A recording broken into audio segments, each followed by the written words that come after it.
Trump এবং Biden ২০২০ সালে president নির্বাচনে লড়েছিলেন।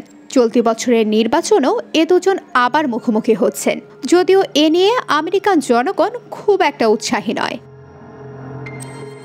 সিএনএনকে দেয়া এক সাক্ষাৎকারে ট্রাম্পের নির্বাচনের ফলাফল মেনে না নেওয়ার বিষয়টি তুলে ধরে বাইডেন বলেন, প্রেসিডেন্ট নির্বাচনে ডোনাল্ড ট্রাম্প হেরে গেলে তিনি ফলাফল মেনে নিতে অস্বীকৃতি জানাবেন, যা খুবই বিপজ্জনক।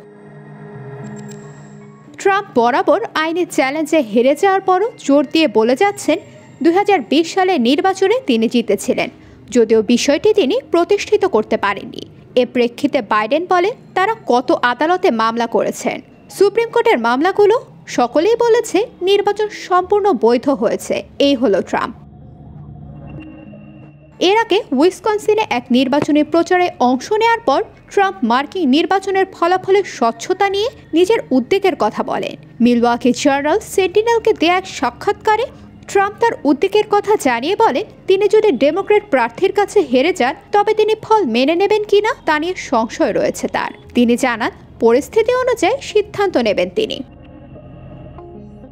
নভেম্বরের নির্বাচনে ট্রাম্প যদি বাইডেনের কাছে দ্বিতীয়বারের মতো পরাজিত হন তখন কি করবেন? এমন প্রশ্নের জবাবে ট্রাম্প বলেন, যদি সবকিছু স্বচ্ছ হয় আমি খুশি মনে নির্বাচনের ফল মেনে নেব। আমি এ নিয়ে কথার কোনো বরখেলাপ করব না, কিন্তু নির্বাচন যদি স্বচ্ছ না হয় তবে দেশের অধিকার নিয়ে অবশ্যই লড়াই করতে হবে।